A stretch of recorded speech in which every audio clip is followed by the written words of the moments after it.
Ya, vamos a hablar hoy día de enfermedad renal crónica.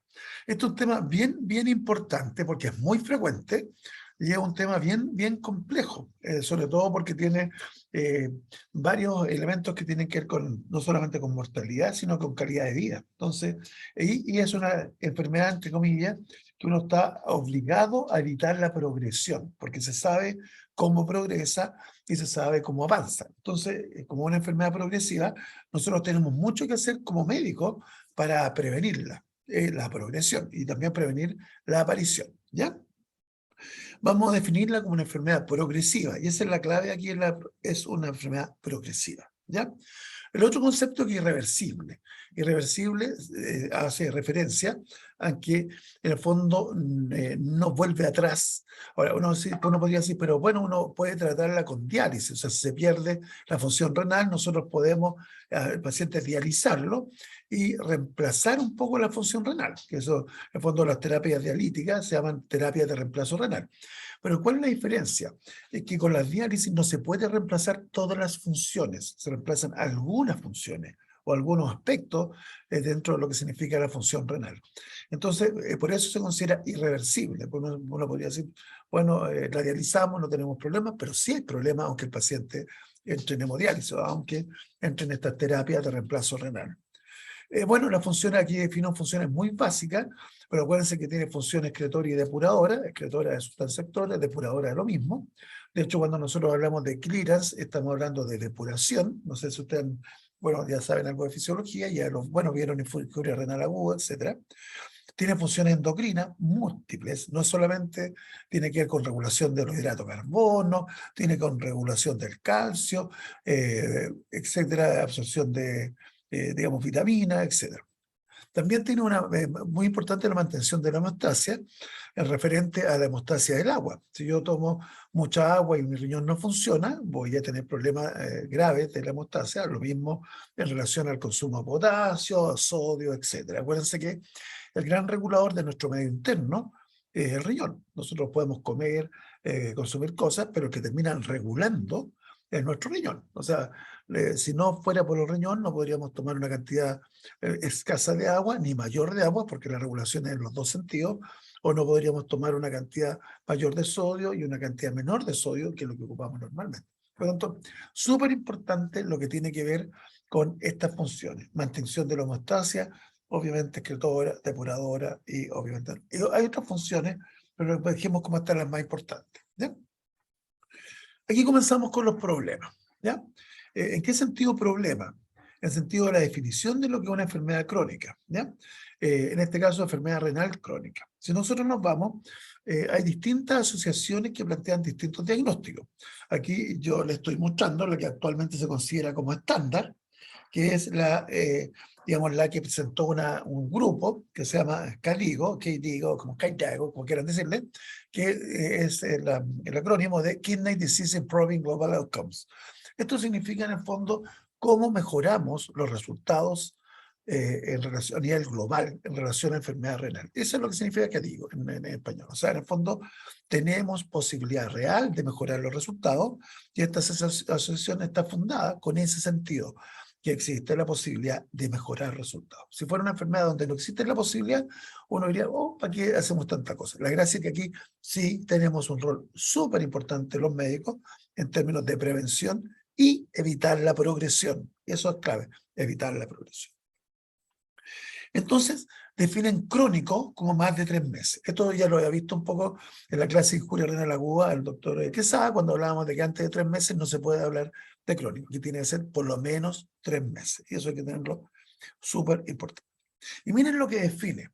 Define albuminuria, entendiendo la albuminuria, digamos, proteinuria. Después vamos a ver estos índices qué significan, pero la pérdida de albúmina mayor de 30 miligramos por 24 horas, albúmina. Esta es una relación entre la albúmina y creatinina, urinaria también, mayor de 30 miligramos por gramo.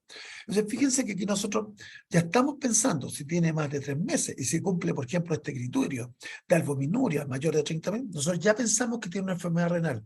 Miren lo que estamos, enfermedad renal crónica. Lo mismo si tiene cierta anormalidad del sedimento, o si tiene alteración electrolítica o otra anormalidad, pero debido a desórdenes tubulares, o que hay una alteración en histología, o hay daños estructurales determinados por imagen, o que hay una historia de trasplante renal. Fíjense lo que estamos hablando, o sea, aunque el riñón aparezca aparentemente sano y tengamos una velocidad de filtración normal, vamos a considerarlo enfermedad renal crónica. O sea, si yo tengo un paciente que tiene una velocidad de filtración de 120, que es absolutamente normal, y tiene algunos de estos criterios, nosotros la vamos a considerar enfermedad renal crónica si es que es por más de 3 meses. ¿Por qué es tan importante este concepto? Uno diría, bueno, pues si tiene un poco de albuminuria, ¿por qué en el fondo vamos a clasificarla como enfermedad renal, aunque tenga una velocidad de filtración normal? O sea, aunque el riñón esté funcionando bien. Y fundamentalmente la respuesta es muy sencilla, porque es una enfermedad progresiva. O sea, basta que yo tenga albuminuria en estos rangos, basta que yo tenga una hormona unitaria y esta enfermedad va a progresar. O sea, va a partir suavecita, con velocidad de filtraciones normales, pero va a terminar agravándose y puede llegar a terminar en diálisis. Eso es súper importante tener el concepto, ¿ya? O dijimos que tenga más de 3 meses, velocidad de filtración normal, o que tenga una velocidad de filtración menor de 60. Y ahí entramos al tiro. Entonces, fíjense en la clasificación, que vamos a tener un G1, grupo 1, grado 1, como quieran ponerlo, pero tener una velocidad de filtración mayor de 90, que es normal, si tengo 120 es normal. Pero, fíjense ustedes, tengo alguno de estos conceptos, albuminuria, sedimento urinario, alguno de estos, basta uno, ¿ya? G2, cuando todavía sigue, fíjense el rango relativamente bueno, 60-89, y tenemos una disminución leve, y ya tenemos ya con algún caída de la velocidad de filtración cuando tiene menos de 60. Y ahí obviamente va bajando, ¿ya? Cuando está en grado 15 se habla de falla renal, y aquí significa, ¿por qué se habla de falla renal? Porque el paciente, si no se hace una terapia de reemplazo renal, el paciente va a fallecer. Ahora, el concepto es que si yo parto con 90, la idea es que con determinadas medidas que vamos a ver a lo largo de la clase, pero tiene los criterios, si tiene alguno de estos, yo con las medidas digamos, antiprogresión, debo tratar de que no siga avanzando para que el paciente no te mantiene. Si no, el paciente, si yo no hago nada, el paciente va a ir agravándose o va a ir perdiendo velocidad de filtración en la medida que pasa el tiempo. Y acuérdense que la velocidad de filtración lo que nos dice en el fondo es cómo se echa a perder la homeostasis, cómo se echa a perder la depuración, cómo se echa a perder la parte metabólica y otras cosas, vemos que hay otros detalles, ¿ya? Entonces, nosotros nos basamos el diagnóstico, por un lado, en estas presencias 3 meses, en la presencia de uno de estos, o que haga, si no hay uno de estos, no hay uno de estos de los marcadores de daño renal, que existe una velocidad de filtración disminuida bajo 60, ¿ya? Y después viene la clasificación, ¿ya? Acuérdense que ustedes pueden hacer preguntas en cualquier momento, ningún problema. Se fijan, nosotros ocupamos la velocidad de filtración como un marcador de enfermedad renal crónica. A diferencia, por ejemplo, acuérdense, en injuria renal aguda no se ocupaba la enfermedad, no se ocupaba la velocidad de filtración. ¿Se entiende por qué? Porque puede modificarse rápidamente. Aquí estamos hablando de algo crónico, por lo tanto la velocidad de filtración no se debiera modificar tan rápido, salvo que estuviera agudizada, ¿ya? Pero la velocidad es más lenta, ¿ya? Entonces, la pregunta es, ¿cómo medimos esa velocidad de filtración? Acuérdense que nosotros ocupamos habitualmente el clearance de creatinina, ¿ya? Yo imagino que ustedes se lo enseñaron en fisiología, que una forma de estimarlo es mediante el clearance de creatinina. El clearance de creatinina nos dice en el fondo la velocidad de filtración. O sea, yo supongo que si un clearance de creatinina de 90, no sale el clearance, significa que yo tengo una velocidad de filtración de 90 ml minuto. O sea, eso es lo que yo estoy, entre comillas, depurando, ¿ya? Ahora, aquí tenemos el primer problema. Para que una posibilidad es medir la velocidad de filtración, o sea, el clearance de creatinina, mediante exámenes en el cual uno toma una creatinina plasmática, una creatinina urinaria, y en el fondo lo multiplica por el volumen urinario. Yo me imagino que se lo enseñaron. Y el problema es que estos pacientes pueden comenzar a tener problemas con la diuresis, con el volumen urinario. Y al tener problemas con el volumen urinario, este clearance de creatinina medido, o sea, medido mediante la creatinina plasmática, la creatinina urinaria y el volumen, se falsea. Entonces, a alguien se le ocurrió, ¿qué puede ser más exacto para medir el clearance de creatinina? o para estimarlo, que la misma medición, que la misma realización del examen, como le dije, para calcularlo exactamente, según digamos, la situación, se demostró que las fórmulas de estimación era incluso mejor que la medición directa. Esto es como decir, en vez de medir la hemoglobina para decir una anemia, tuviéramos otro marcador que es más fidedigno que la misma hemoglobina. Aquí se dieron cuenta que era más exacto estimarlo en términos de estimación, más que medirlo. Suena raro, pero es así. Y aquí viene la primera pelea. La primera pelea tiene que ver con ecuaciones para estimar el clearance de creatinina. Esto es bien clínico, pero para que lo conozcan. Y tenemos distintas fórmulas que se basan en distintos trabajos. Una fórmula inicial, que esta ya lo conozco desde cuando yo estudié medicina, estamos hablando 30 y tantos años atrás, que es la fórmula de Crocroft-Gold, que toma la edad, el peso corporal y la creatinina sérica. Y hace un cambio según edad, perdón, según decía hombre o mujer. Entonces ahí tenemos una fórmula de estimarlo. Después se le ocurrió hacer, no están en orden cronológico, se le ocurrió hacer una fórmula que se llama MDR, que se trata de un trabajo, ustedes lo pueden buscar en internet, que se llama modificación de la dieta en enfermedad renal, donde consideraban estas variables, edad, raza, sexo, en el cual consideraban una fórmula. Y tenemos esta la última en términos de tiempo, que es la fórmula CKD-EPI. CKD significa Chronic Kidney Disease, y EPI porque tiene que ver con este trabajo de epidemiología, y se llama CKD-EPI. Es la sigla de esto, Chronic Kidney Disease Epidemiology. ¿Ya? Y calcularon esta fórmula. La verdad que cada una de estas fórmulas tiene una ventaja y desventaja, dependiendo de ciertas variables como la edad, etcétera. Una es más exacta para cierta edad, una es más exacta si el paciente tiene VIH, pero en el fondo van a ocupar alguna de estas o más de una de estas cuando les toque calcular la clearance de creatinina. Esto se lo muestro para que lo conozcan, que existen distintas fórmulas y la gracia, si ustedes lo dicen desde el punto de vista práctico, es que ustedes con los celulares, si ustedes buscan la fórmula, hay calculadoras que calculan inmediatamente las tres, de tal manera que uno tenga todo. Porque hay datos que se comparten. Se comparten, por ejemplo, la edad, se comparte la creatinina sérica, se contrata si es hombre o mujer, si algunas cosas raciales. Se dan cuenta, por ejemplo, que aquí necesita la creatinina sérica, necesita saber si es hombre o mujer. Entonces, en el fondo, comparten algunos datos. Ahora, pero ustedes van a tener que, de alguna manera, cuando estén en el hospital, ver cuál van a ocupar para el seguimiento y tiene que ver con los grupos de trabajo. ¿Cuál se elige? Depende fundamentalmente del grupo de nefrología que esté funcionando, ¿ya? Pero sepan que existen varias y que la medición, al revés de lo que uno podría pensar, no es tan exacta a veces como la predicción o la estimación mediante fórmulas. Eso es bien distinto con el resto de otros temas de medicina. Esto es Eso. bien De ahí, específico. de hecho, yo lo que había leído, Doc, que la Cocroft, ay, siempre se me olvida, Cocroft Gold es como la menos, La menos usada, pero es la porque menos tiene usada, pues ha ido perdiendo validez validez, porque pero tiende es a muy rápida. sobreestimar la función renal. Sobreestima, pero la gracia que tiene es que es muy rápida. Entonces tú haces, por ejemplo, Claro, cuando tú llegas y decís, quiero saber si está entre 30 y 20 y querés saber rápido, obviamente la CROCOP es muy fácil. Las otras todas tienen logaritmos, pero no logaritmos, tienen exponenciales. Entonces, ahora, yo lo digo porque antes no teníamos las los celulares, calculadoras con las funciones celulares que hay ahora, científicas, ¿no? claro, celular. Los celulares ahora son muy fáciles porque todas estas fórmulas vienen programadas. Ustedes se meten en el sistema de cálculo, hay varias páginas de internet que tienen cálculos médicos, bueno, el MedCalc, etcétera. Y uno se mete y calcula todo esto automáticamente. Pero estamos hablando cuando éramos de la época de la calculadora que sumaba, restaba, Claro. multiplicaba y dividía. Entonces, no es lo mismo, ¿ya? Pero ahora, para que sepan que existe, la CrossFit Golf es la que menos se ocupa actualmente, pero tienen que saber que puede ser útil en un momento que no tienen más información, ¿ya? Eh, epidemiología. Profesor, ¿Sí?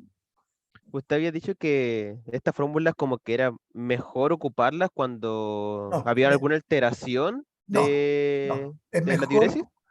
Es mejor ocuparla siempre.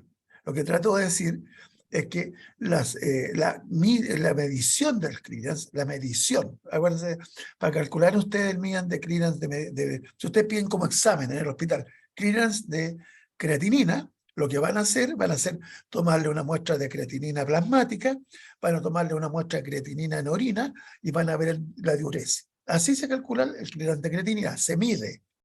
Lo que se ha demostrado es que es mucho mejor desde el punto de vista de exactitud de lo que está pasando en el paciente, el clearance calculado mediante esta fórmula, que el clearance medido mediante lo que ya le expliqué. Entonces, ahora, ¿por qué? Porque tiene que ver con las diuresis, tiene que ver con un montón de elementos. Entonces, en general, más que medir el clearance, van a calcular el clearance. ¿Se entiende lo que dije o todavía trato de Sí, explicarlo, sí, sí, no? entendió. Ya. O sea, No, sí entendió. ya. En este caso, mejor calcularlo que medirlo. Ese es el concepto. Lo cual es raro, porque habitualmente en los exámenes a nosotros nos gusta medir las cosas y no las calculamos. O sea, se supone que es más exacto la medición que el cálculo, que la estimación. Pero en este caso... Eso es decir yo, que la estimación, chicos, hay un concepto súper Entonces, ¿cachai? Que potente. estimación, la estimación de los clearance es mejor que la medición del clearance. Eso es lo que trato de decirle. En este caso particular, estamos hablando solamente en relación al clearance de creatinina. ¿Ya? Eso. Si tienen todos, por favor. ¿Quedó claro? ¿Sí o no? ¿Sí? Sí, sí, claro, profe. Ya, listo. Ya. Sí, sí. Doctor, Sí, dale. la idea de estimar el clearance es como utilidad diagnóstica de enfermedad renal crónica o también como una forma de cómo tarificación. diferenciarla del De todo, grado. de todo, para las dos cosas. Ah, ya. Porque fíjate que uno de los criterios para el diagnóstico es la velocidad de filtración. Lo que pasa es que está en inglés, ¿ya? Claro. Pero velocidad de filtración glomerular filtration ratio. Entonces, en el fondo, esta es la velocidad. Esto es lo mismo que que el clearance de creatinina, ¿ya? No es lo mismo, pero es la forma de estimarlo. Entonces, se dan cuenta, nosotros podemos estimar la velocidad de filtración menor de 60 y solamente con eso ya tenemos el diagnóstico de enfermedad renal crónica, aunque no tenga ninguna de los marcadores de enfermedad renal. ¿Se dan cuenta? O sea, Claro. yo solamente por tener la velocidad baja, entonces sirve para hacer esta estimación del clearance de creatinina, sirve para hacer el diagnóstico. Claro, si lo tengo menos de 60, es diagnóstico. ¿Te fijas bien? Si no tengo, si en el fondo tengo alguna de alguno de estos marcadores, no me sirve. Con uno de estos ya tengo, de uno de los marcadores de enfermedad, yo ya tengo el diagnóstico. Por lo tanto, ahí me va a servir más bien para el grado. ¿Te fijas la idea? Si tengo, por ejemplo, si tengo uno de estos y tengo velocidad de filtración o clearance de creatinina mayor de 90, yo así grado 1. ¿Me sirvió para el diagnóstico? No, porque ya tenía alguno de estos. Pero si tengo velocidad de filtración menor de 60, o clearance de creatinina menor de 60, pongámosle 55, aunque no tenga ninguno de estos, de los marcadores de enfermedad renal, yo veo 55, es grado 3. Entonces, por eso me sirve para las dos cosas, ¿ya? En algunos pacientes me sirve solamente para estimación y en otros pacientes me sirve para diagnóstico. ¿Se dan cuenta? Por eso el clearance de creatinina es como lo más importante. ¿Ya? Ahora, ¿quedó claro? Sí, muchas gracias. Ya. No, a mí no es necesario que agradezcan, basta que digan sí y yo me quedo feliz. ¿Ya? Ya. Desde el punto de vista metodológico, para que vean lo que es importante esto, guía GES, hay una guía GES de enfermedad renal crónica, eso te habla que es ley de la República, habla de que la enfermedad, un 11 a 13% de la población general mundial presenta enfermedad renal crónica. O sea, mira lo que estamos hablando, si tenemos 17.000 millones, pero ¿qué estoy hablando? Tenemos 7.000 millones, por lo menos 700, a nivel mundial, por lo menos 700 millones tienen enfermedad renal crónica. Mira lo que estamos hablando. En Chile, en enfermedad renal crónica, en etapas de 3A a 5, o sea, estamos hablando de este grupo, los que tienen menos de 60, ¿ya? ¿Por qué se ocupa el 60 como importante? Porque a partir del 60 pueden haber síntomas. Antes del 60 son asintomáticos en general, ¿ya? Entonces a partir del 60, o sea, que tienen alguna sintomatología o sinología producto de esto, se habla de 3% de la población, 3% de la población. Y fíjense otro dato que es importante, en la encuesta de salud anterior, que fue el 2009 al 2010, era 2,7, o sea que si se dan cuenta, creció un 10%, dicen 3% no es tanto, pero subió un 2,7 a 3%, lo cual habla mucho. Y en la población adulta en controles de salud, 12% tiene enfermedad renal crónica. O sea, estamos hablando de mucha cantidad de gente. Y volvemos. Este grupo de pacientes, ¿por qué es tan importante? Porque si estos pacientes que tienen enfermedad renal crónica nosotros no hacemos algo, va a progresar. Y puede progresar más rápido o más lento, pero va a progresar. Entonces, un paciente que inicialmente está asintomático, que no tiene mayor problema, como sería un estadio 1 o 2, grado 1 o grado 2, vamos a tener un paciente que sí la va a pasar mal y obviamente va a tener riesgo de morirse de esta enfermedad. Causa en Chile, fíjense, lejos la diabetes tipo 2. Diabetes tipo 2, diabetes tipo 1, ahí se dan cuenta si uno suma, da casi el 50%. Otras causas, grupos que se conoce, pero son, no sé, pero en el fondo no son múltiples, para no, 22%. Nefroesclerosis es la traducción más o menos de hipertensiva, ¿ya? Glomerulonefritis, que a la gente le encanta la glomerulonefritis, porque como enfermedad son súper complejas, más o menos un 5,1 nomás, son pocas frecuentes. Igual es significativa, pero poco frecuente. Y fíjense que desconocida, un 13%, hay un 13% que llega en el fondo en hemodiálisis crónica, porque son casi, o sea, sería grado 5, esta hemodiálisis crónica, que no se sabe por qué o cómo se llega a la enfermedad renal crónica requiriendo diálisis, ¿ya? Con lo cual, fíjense lo significativo, ¿ya? Bueno, casi un 53% de esta población son mayores de 60 años, lo cual se dan cuenta de que son personas en general de mayor edad, la mayoría, pero existe un 47, o sea, en el fondo, o un 46, se hace la resta, que son menores de 60 años. Entonces, fíjense la importancia que tiene en términos clínicos de esto de la enfermedad renal crónica, ¿ya? Vamos a comenzar con fisiopato. Esa es la introducción para motivacional, se supone, ¿ya? Y bueno, existe una teoría que se le ocurrió a una persona que se llama Bricker y que se hizo un modelo experimental por un autor, que uno de los libros más famosos que hay de enfermedad renal, de renal, se llama The Kidney, y es una persona de apellido Brenner, ¿ya? Él hizo un modelo experimental acerca de esta teoría que se llama teoría de neofrona remanente o de la hiperfiltración, ¿ya? ¿En qué consistió esto? Bueno, voy a partir con la parte teórica. Se estima en 50% el mínimo tolerable de masa renal remanente para que no exista una progresión a daño irreversible. Por lo tanto, un monorreno estaría justo, pero si le pasa algo a ese monorreno, significaría que perdería más del 50% del riñón y tendríamos problemas. Y como lo dice el segundo puntito, una mayor pérdida, o sea, un 51% de pérdida, genera cambios estructurales y funcionales que inexorablemente, y la palabra es inexorablemente, generan progresión de la enfermedad. ¿En qué consiste esta teoría? Después voy a ir a la parte, que no me acuerdo si está la diapositiva, pero eso. ¿En qué consiste la teoría? La teoría, el Brenner tomó ratas, y unas ratas bien especiales, porque son unas ratas que tienen unos nefrones y unos túbulos gigantes, de túbulos nodosos. La nefrona es grande. ¿Cuál es la gracia que es grande? Es que la podía medir lo que pasaba en los riñones, en las nefronas. O sea, podía medir las presiones, podía medir la filtración, podía medir la filtración tubular, podía medir todo. ¿Y qué es lo que hizo con esas pobres ratitas? Lo que puede hacer un investigador malvado. Yo me puse digamos, anti-experimentos con ratitas. Lo que hizo fue sacarle un riñón. Tenían dos ratitas, los ratitas tenían dos riñones y le sacaba un riñón. O le sacaba 5/6 de la masa renal. O sea, le sacaba un riñón completo y le sacaba 2/3 del riñón que quedaba. Por lo tanto, se quedaba con 1/3 de la masa renal.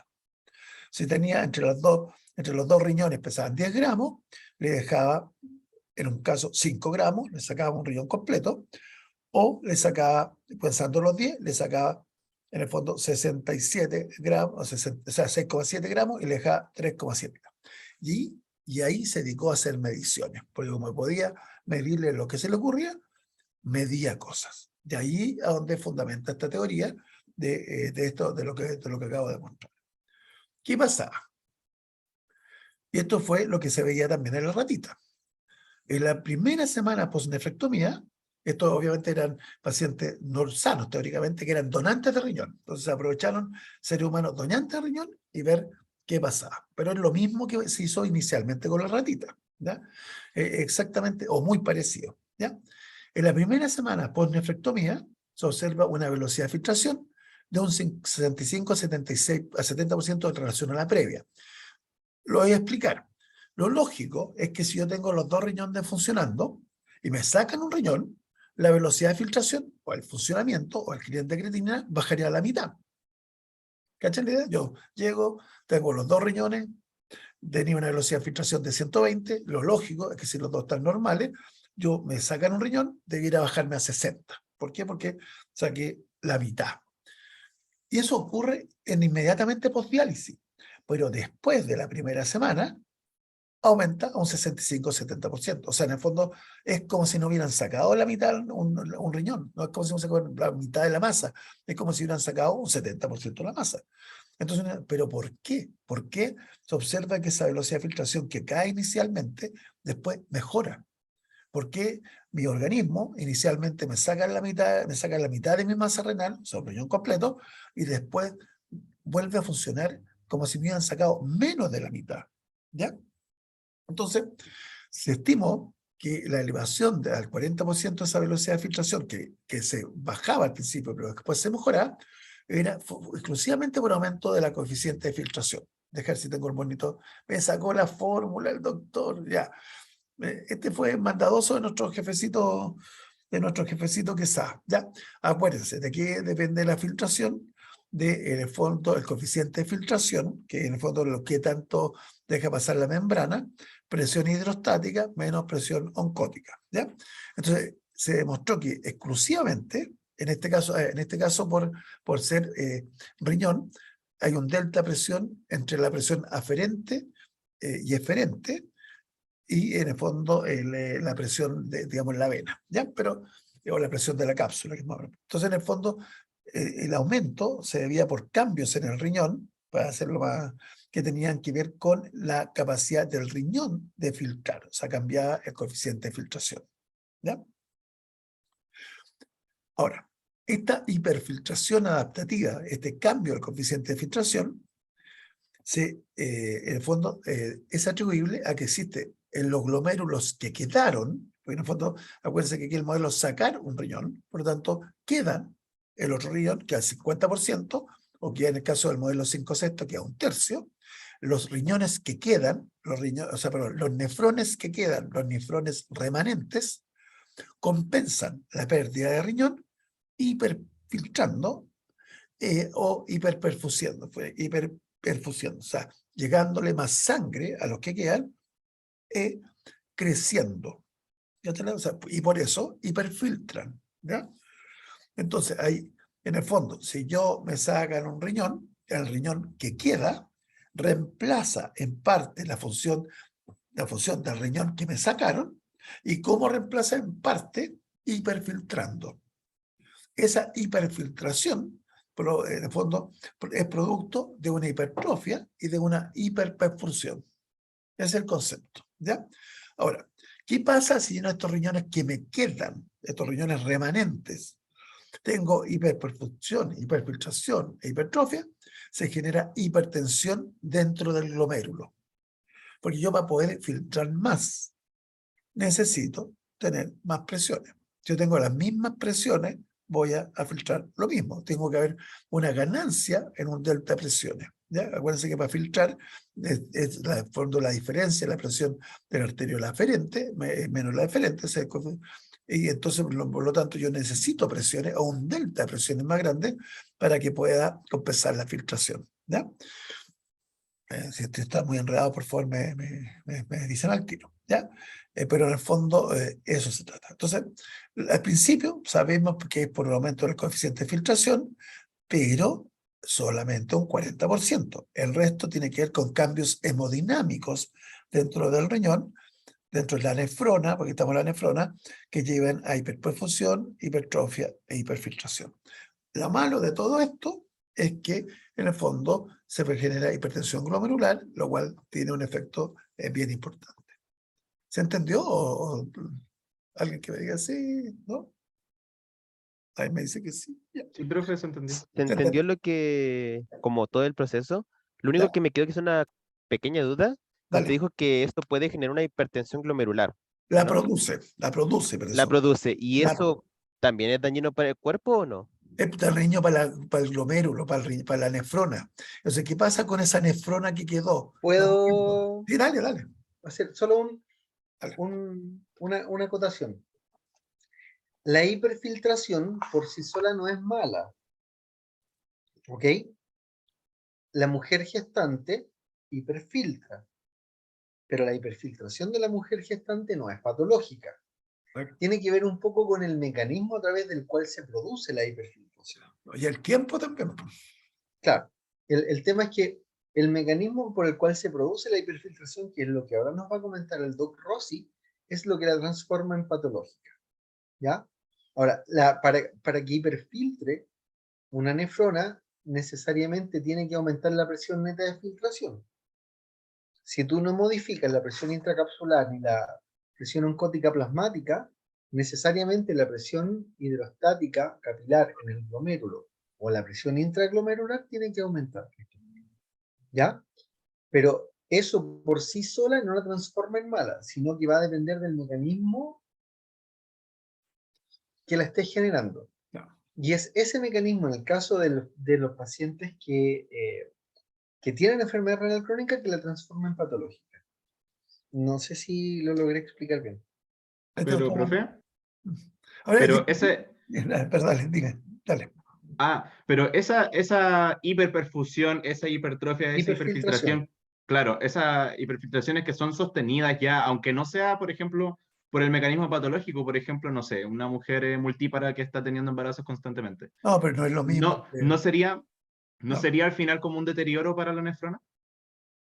es que volvemos, es más complicado porque tiene que ver con cambios hemodinámicos del glomérulo. Mira, sigamos la clase, porque yo te invito a que sigas la clase, porque estas cosas se van entendiendo en la medida que avanza la clase. Entonces, yo te pido, algo que me gusta metodológicamente, hay preguntas que se responden de inmediato, que son dudas de lo que uno está hablando, y otras cosas que se entienden después.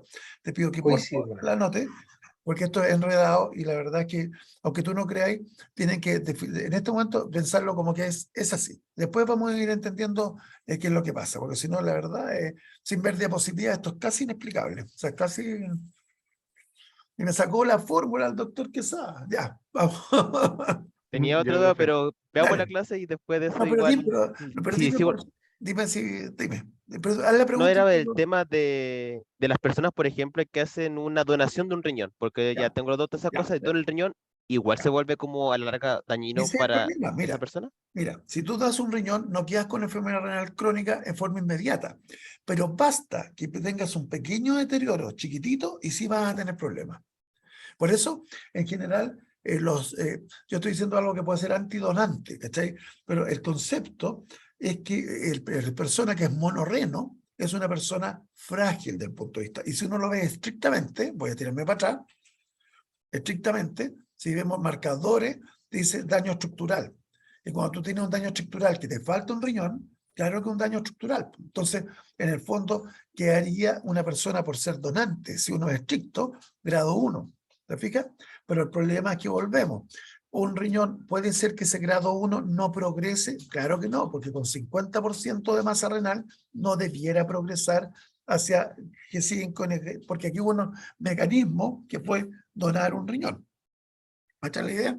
Entonces, por eso yo no estoy yendo en contra del dar riñones, porque de hecho en humanos, estos son estudios, vuelvo acá, son estudios en humanos, y la verdad es que los pacientes no necesariamente progresan porque fue un evento, entre comillas, traumático, uno por una vez, pero el paciente que es monorreno, ya sea donante, quirúrgico o por lo que sea, es un paciente que uno tiene que considerar lo que puede rápidamente o puede progresar a enfermedad renal, por lo cual hay que cuidarlo mucho. ¿Se entiende lo que trato de decirlo? Porque aquí hay de todo un poquitito, ¿ya? Ahora, la gracia, y de lo que iba un poco en esto, es que está demostrado que existen cambios adaptativos, existen cambios de hiperfiltración, cambios de hiperfunción, cambios de hipertrofia, y que obviamente existe hipertensión glomerular, que, volvemos a lo mismo, si uno logra o trata de evitar que se produzca la progresión, puede conseguirlo. Y ese es el concepto que tienen que tener claro. O sea, una persona dona un órgano, el que sea, y claro que va a quedar más frágil. Quizás la excepción sería un donante vivo de hígado, pero en el fondo, el resto, claro que queda más frágil porque pierde un órgano. Ahora, ¿es incompatible con la vida? No, perfectamente puede vivir una persona donante vivo de riñón, pero es un paciente que queda frágil, como es un paciente que nace solamente con un riñón, o sea, o que por un traumatismo tiene una nefrectomía. Ahí queda a la mitad, queda en el fondo al límite de la masa mínima para que no progrese la enfermedad. ¿Entiendes? O sea, yo, por ejemplo, tengo un traumatismo, me hacen una nefrectomía, no tengo por qué tener una enfermedad renal rápidamente progresiva ni nada. Soy un paciente frágil, estaría en un estadio de enfermedad renal crónica, estadio, pongámosle, G1, o sea, con velocidad de filtración normal, etcétera, pero si no me cuido y tengo, por ejemplo, una disculpa renal aguda porque me deshidraté, obviamente tengo posibilidad de que se transforme en una enfermedad progresiva. Eso es lo que trato como concepto, que le quieren que un paciente, en el fondo, aunque tenga una velocidad de filtración normal, aunque sea donante, puede estar vivo millones de años, no estoy diciendo que la enfermedad progrese, pero es un paciente que queda, entre comillas, con menos reserva funcional, y al tener menos reserva funcional, otra cosa que haga que pierda masa renal, haga que falle. Ese es como el concepto. ¿Ya? Ya, sí se entiende, gracias, profe. Es ¿Ya? como que queda más susceptible a, pero no significa que Susceptible, sí o sí claro. le va a dar. Claro, Ya, eso se es. comprende. Ya. Gracias, profe. De nada. Ahora, ¿cuáles son los efectos hemodinámicos? Volvemos a decir que en el fondo estas cosas son modelos experimentales en los cuales se hacen mediciones, pero en el fondo uno de los elementos que parece clave para los cambios hemodinámicos del glomérulo es la angiotensina 2. Aquí se produce una activación, ¿ya? Y se produce en gran medida una hipertensión capilar glomerular. ¿Por qué? Por los efectos que tiene la angiotensina. Acuérdense que tiende a vasocontraer la arteria eferente, por lo tanto, al vasocontraer la arteriola eferente, va a tender a generar una hiperfiltración y va a tender a generar una hipertensión glomerular. Entonces, el concepto es una de las cosas que se ha explicado. Ahora, aunque ustedes no la crean, los tratamientos, porque también, a ver, en general la angiotensina vasocontraer los dos, lo que pasa es que vasocontraer más la eferente, perdón, la eferente más que la eferente, para poder hiperfiltrar, para poder, de fondo, manejar la filtración. Y aquí viene un modelo que es muy clínico, que tiene que ver que cuando comenzaron a darle YECA a estos pacientes, o bloqueador ARA2 de tipo subtipo 1, de fondo, perdón, ese receptor, se normalizaba la presión del glomérulo. Entonces, ¿por qué se normalizaba la presión del glomérulo? Porque una forma de hiperfiltrar era aumentando la presión arterial sistémica. Volvemos, si nosotros nos acordamos de la fórmula, una de las cosas centrales para que hiperfiltre algo, lo dijo ya el doctor Quesada, es aumentando la presión arterial sistémica. Entonces, una de las cosas que uno esperaría en un paciente, en el fondo, que tuviera una ablación renal, es que aumentara un poco la presión arterial sistémica, de tal manera de compensar o tratar de compensar, en el fondo, la caída de la filtración producto de la pérdida de masa renal. ¿Ya? Y lo otro que se demostró es que se dilataban ambos arteriolas aferentes y eferentes, y obviamente en términos proporcionales. ¿Ya? Aquí aparece otro término que yo sé que les va a parecer con poco chino, es que el concepto, aquí no podemos ocuparlo por masa renal total. ¿Por qué? Porque la masa renal total es la suma de todas las nefronas. Como este modelo experimental de la ratita, de Mungen-West, así no me equivoco, podía medir la función de un solo nefrón, o sea, de una sola nefrona, o sea, la presión precapilar, o sea, perdón, que esto era la presión de arteria eferente, la presión glomerular, se acuñó el término de single nefrón, o sea, fracción de excreción de un solo nefrona, single nephron glomerular filtration rate, o sea, velocidad de filtración de una sola nefrona.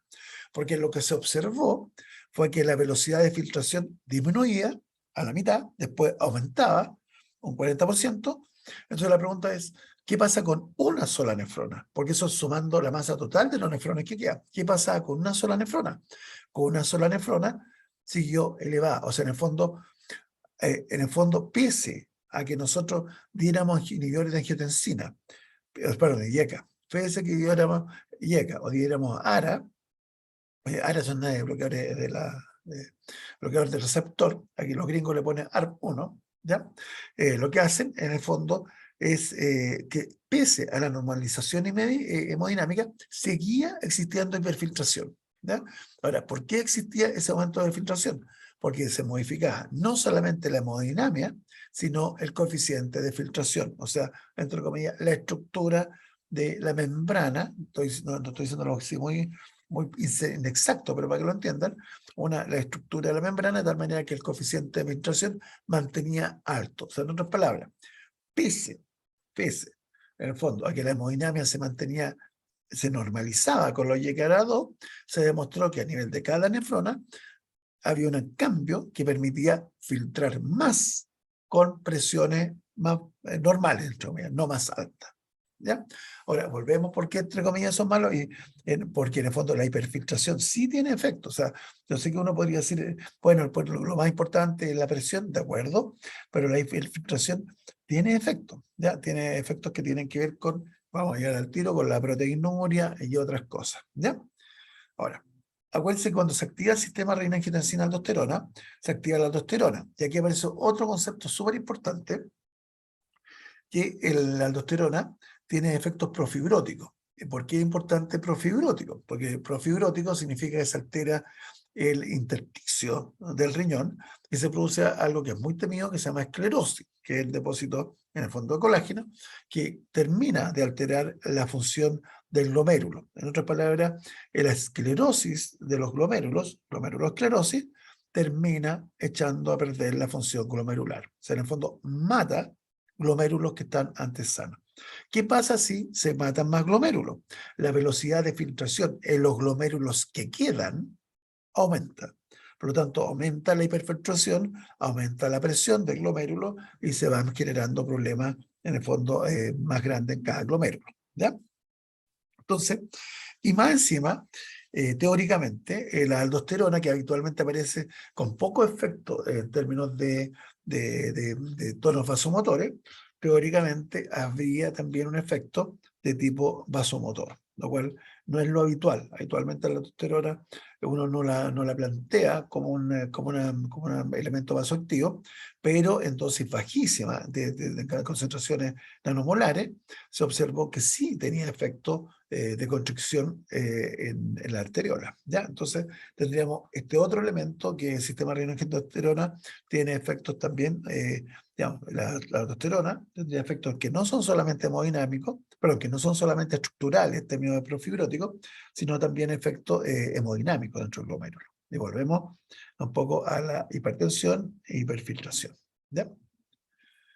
Entonces, ¿qué es lo que ocurre en relación a la pérdida de nefrona? Volvemos. En relación a la pérdida de nefrona, volvemos, el glomérulos que quedan, los vivos, los remanentes, se adaptan de tal manera que tratan de compensar la función de los nefrones que se perdieron. ¿Ya?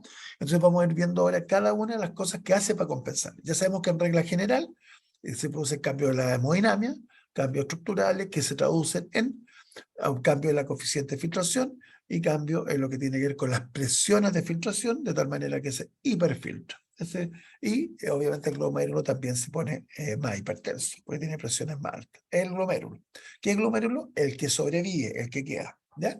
Y ese glomérulo, si nosotros no hacemos algo, va a terminar muriéndose, va a terminar afectándose, porque cada vez más va a generarse mayor daño, y al haberse mayor daño va a morirse, y al morirse va a hacer que los que quedan, los remanentes, tengan mayor presión, mayor hiperfiltración y mayor cantidad de daño.